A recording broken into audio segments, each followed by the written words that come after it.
Hello, my dear students. Welcome again to our session of history class. Now, this is our third session on Industrial Revolution.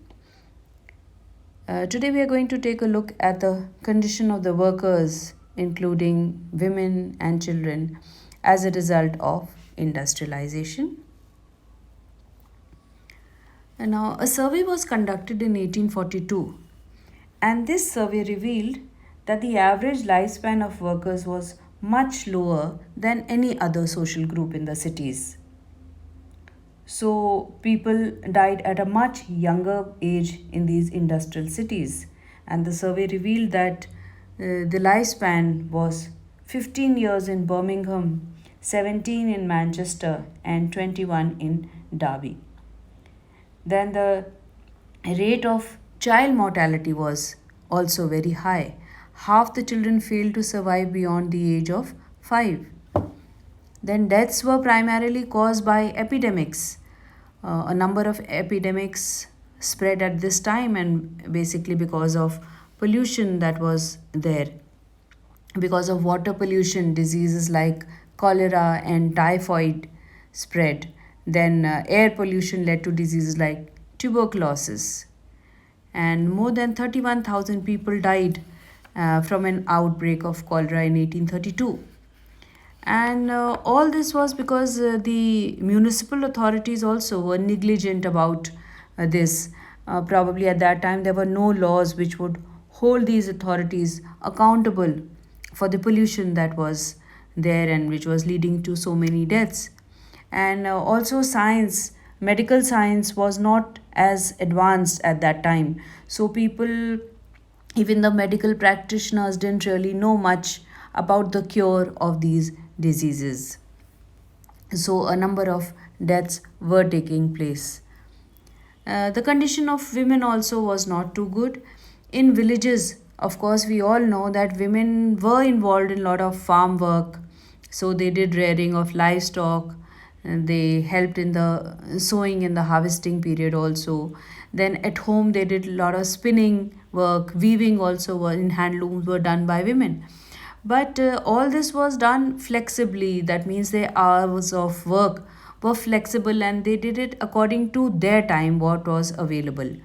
But when industrialization came in and women started working in factories, they had very long hours of work and they were unbroken hours, like mean non-stop they would work from whatever time slot was given to them. So this was kind of a monotonous work and which was at the time of the employer, not their free time. Then there was very strict discipline, and which of course these women were not used to that kind of strict discipline and sharp forms of punishment for any mistake that they would make in these factories.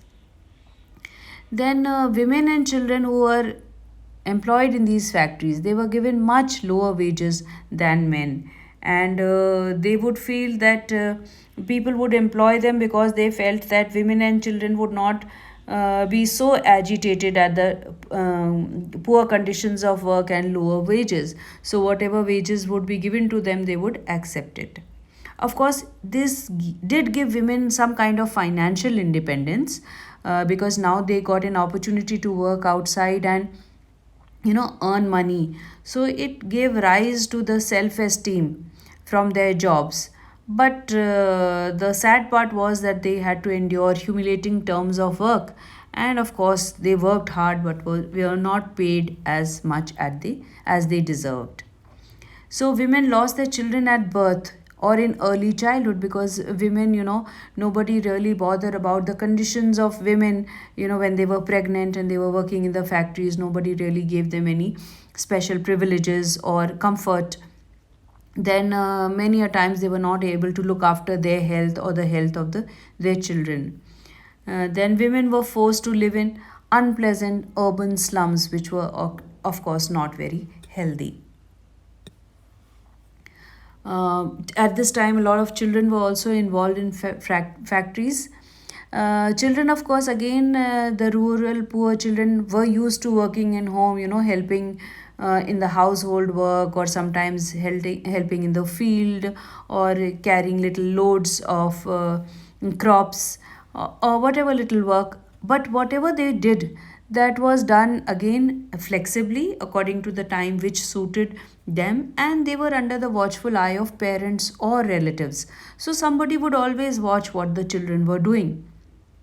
But when children started working in factories, so they were away from the eyes of their parents and relatives, and a lot of accidents did take place.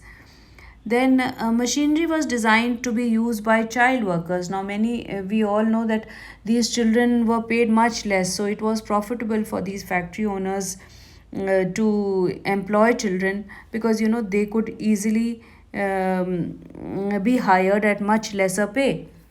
And there were some kinds of work which were easily being done by the nimble small fingers of these children, especially like the spinning jenny and things like that. So the machines were made in such a way that child workers could easily handle it. Then children were employed in textile factories because they were small enough, and there were heaps of goods kept over there, so they could move in between the machinery and the heaps of goods that were kept because they were small built. Then the long hours of work were not very good for the children, because their childhood was lost in between, in the long hours in the factories. And even sometimes they did not get the weekly holiday of Sunday, because that day was kept aside for cleaning of the machines. And plus, when they spent all their hours inside these factories, so it deprived them of the fresh air or the exercise or the play, which children are generally, which gives helps in the growth of the children. Children were often caught in these machines. Their hair was caught in the machines, or sometimes crushed their hands. So these kinds of sad accidents also took place. Some children died when they fell into machines as they dropped off to sleep from exhaustion. So, as we said, now they were not under the watchful eye of parents or relatives. So, sometimes when they fell asleep, nobody would notice, and it would lead to some major accidents. Charles Dickens, he was one of the contemporary critics of the horrors of industrialization, and he has written a number of novels on the backdrop of industrial revolution, and one of them is the very famous Hard Times. So this is an excerpt from the Hard Times, where Charles Dickens has mentioned about the horrors of industrialization for the poor people. And he mentions of a fictional town which he names it, aptly names it as Coke Town, Coke from coal. So he describes the town of machinery, where there are tall chimneys, and from there, never ending serpents of smoke are coming out from these chimneys, and the houses have turned black because of the smoke which is coming out, and the canal and the river also is darkened with the waste from these industries, and the smell from the dye, and the vast piles of building full of windows that were rattling and trembling throughout because of the noise from the factories. So it gives a very sad and a gloomy picture of an industrial town. Then there were children who were involved in coal fields and mines also. So there also accident could take place when there was an explosion, and injuries were common. So owners of coal mines used children to reach deep coal faces, because they were small and they could easily reach that area, or those where the approach path was too narrow for the adults to go. Younger children were worked as trappers, who would open and shut the doors as the coal wagons traveled through the mines. Then they also carried heavy loads of coal on their backs, and they were called coal bearers. The British factory record reveals that about half of the factory workers had started work when they were less than 10 years. So they started working as a child, and 28% when they were 14. Another British essayist by the name of D.H. Lawrence, he has written about the transformation of villages near the coal fields. Again, he has mentioned about the change that take place in the village which is in the cold belt, and He also tells how the first machinery was installed over there, and rows of dwellings were pulled down, and dull little shops began to rise in this area. Then, of course, there was at this point of time there were some protest movements already which were taking place, like the French Revolution, 1789 to 94. This spread new ideas like the ideas of liberty, equality, and fraternity. And it showed them that there was a possibility of collective mass action. If they worked together, probably they would also, their demands would also be met. Like in the French Revolution, people were successful in creating democratic institutions like the French parliamentary assemblies. Then it also helped in checking worst hardships that are caused by war, and this was done by controlling prices of necessities like bread. Then England had been at war with France for a long, long time, so trade between England and Europe was disrupted. As a result, factories were forced to shut down, and when factories shut down, people lost their jobs, so unemployment grew. And whichever factories were functioning, because they did not have enough money, the wages of the workers were reduced much lower. The price of essential items of food like bread and meat soared to heights because demand was more and supply was less. And it rose so high that the people who had just average wages they could not really afford.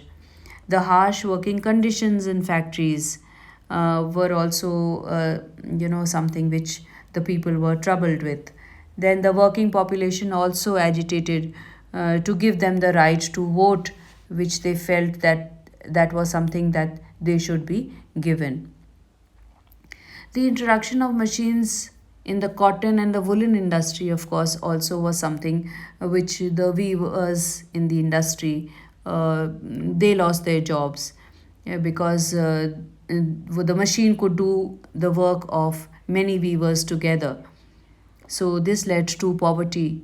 The introduction of machine in the woolen knitting industry also left many jobless. Then, even when in the agricultural field, the machines were introduced, like the threshing machine, farm laborers found that their jobs were threatened. So many times we have incidents of these threshing machines being burnt by farm laborers because this is something which they felt was, throwing them out of work. Then the enclosure movement, hundreds of small farms had been merged into larger ones by the powerful landlords. So all these small little farmers and workers they now had to move out and they had to look for alternative source of livelihood. Then there were corn laws that prevented import of cheaper food until prices of in Britain had risen to a certain level. But the government also passed many laws to repress, and they denied the right to protest. And this was the Act of 1790, which declared it illegal to incite the people by speech or writing hatred or contempt of the king, constitution, of the government. So they were not allowed to actually openly speak or gather people together to revolt against the government. So it put a ban on unauthorized public meeting where more than 50 people could not get together because they felt that if they would gather in large numbers, it would lead to some kind of revolt.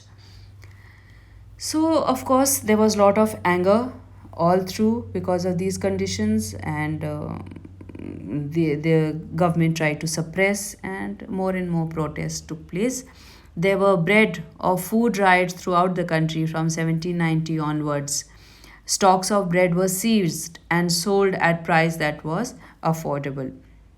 Then weavers began to demand legal minimum age, which of course was refused by the parliament. Then in Lancashire, cotton weavers destroyed the power looms, which they believed had destroyed their livelihood. There was also resistance to introduction of machines in the woolen industry, of course, which we just mentioned. Now, this was the knitting industry in Nottingham, then in Leicestershire and in Derbyshire.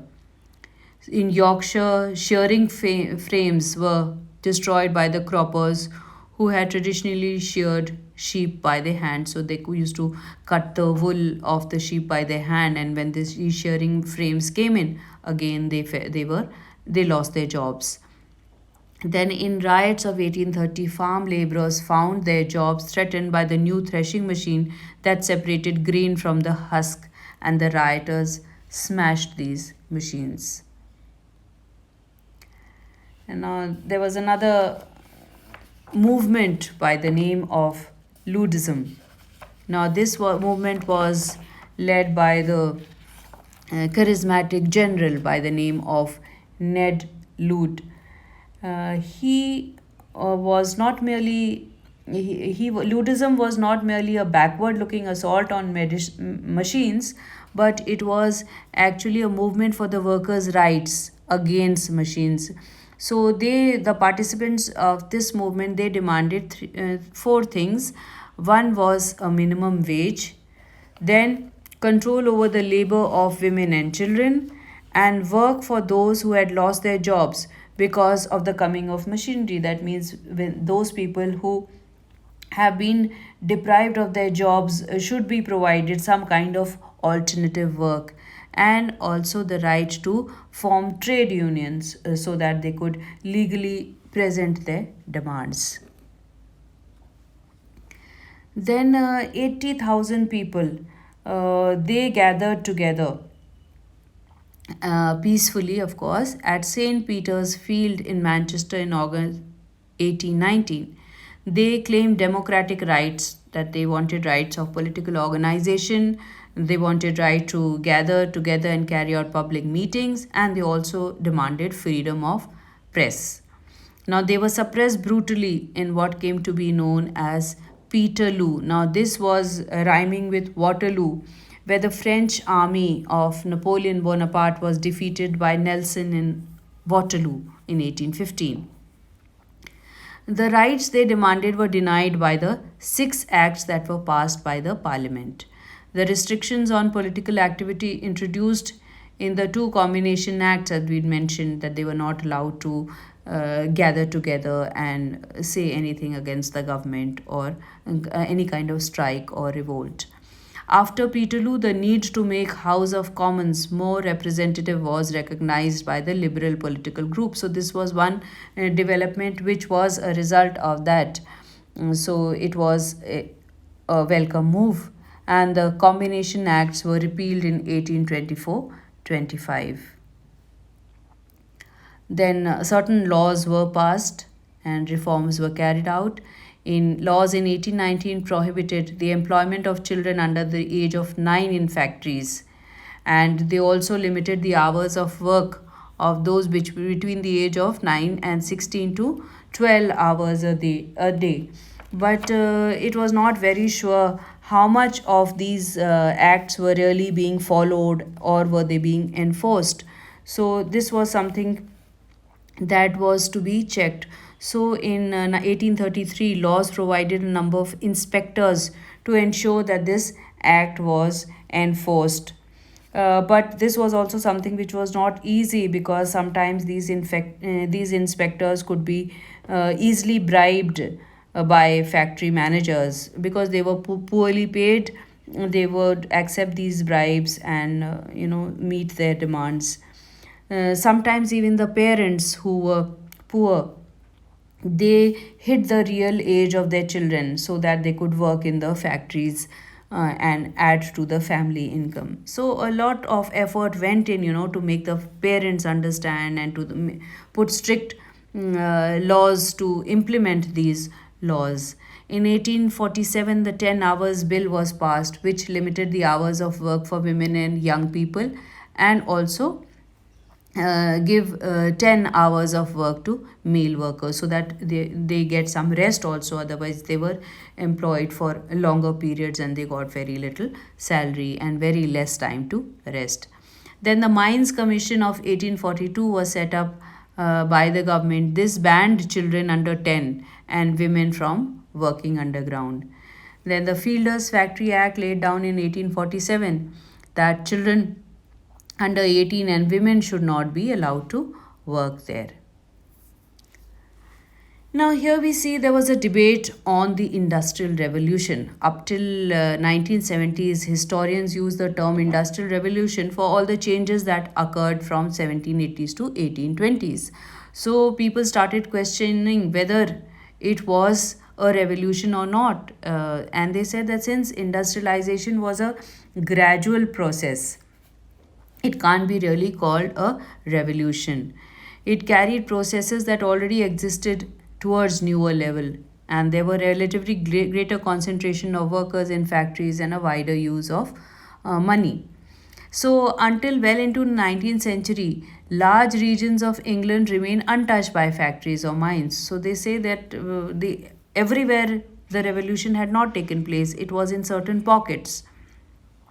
So the growth of cotton textiles was an industry which relied on non-British raw material. So this raw material came in from many of the British colonies like India, and then again it was sold again in these colonies. Then metallic machinery and steam power was rare until much later in the 19th century. Then they said that the rapid growth of British imports and exports from 1780s occurred because of the resumption of trade with North America, and that the War of American Independence had interrupted. So more of this growth was because this war had ended. Then indicators of economic change occurring before and after 1815 suggest that sustained industrialization was to be seen after these dates. So it was much later. Then they also said that transformation extend beyond the industrial sphere and into society. So the word industrial used with the word revolution is too limited. And this also led to birth of two classes, that is the bourgeoisie or the middle class, and the proletarian laborers or the worker class. Now, why British growth was faster after 1815? There are a number of causes. From 1760s to 1815, Britain tried to do two things simultaneously. That means together. One was to industrialize the country, and the other was to fight wars in Europe, North America, and India. Britain was at war for 36 out of 60 years from 1760. The capital that was borrowed was used to fight wars rather than investment. As much as 35% of the cost of war was met by taxing people's incomes. Workers were transferred out of factories and farms to the army because army required soldiers, and it was these people who were shifted to fight. Then food prices rose so sharply that the poor had little money left for buying consumer goods. Then Napoleon's policies of blockade and British reactions to them affected British exports. So the historian A. E. Mawson has suggested that there are good grounds for regarding the period 1850 to 1914 as that in which the Industrial Revolution really occurred on a massive scale. So transforming the whole economy and society much more widely and deeper than the earlier changes had done. So a lot people come with different ideas, but yes, we do understand that a lot many changes had taken place and lot many new laws came in. Of course, the entire society changed as a result of the industrial revolution. There were some positives, there were some negatives, but that is part of growth. So much for this chapter. Thank you very much and have a nice day.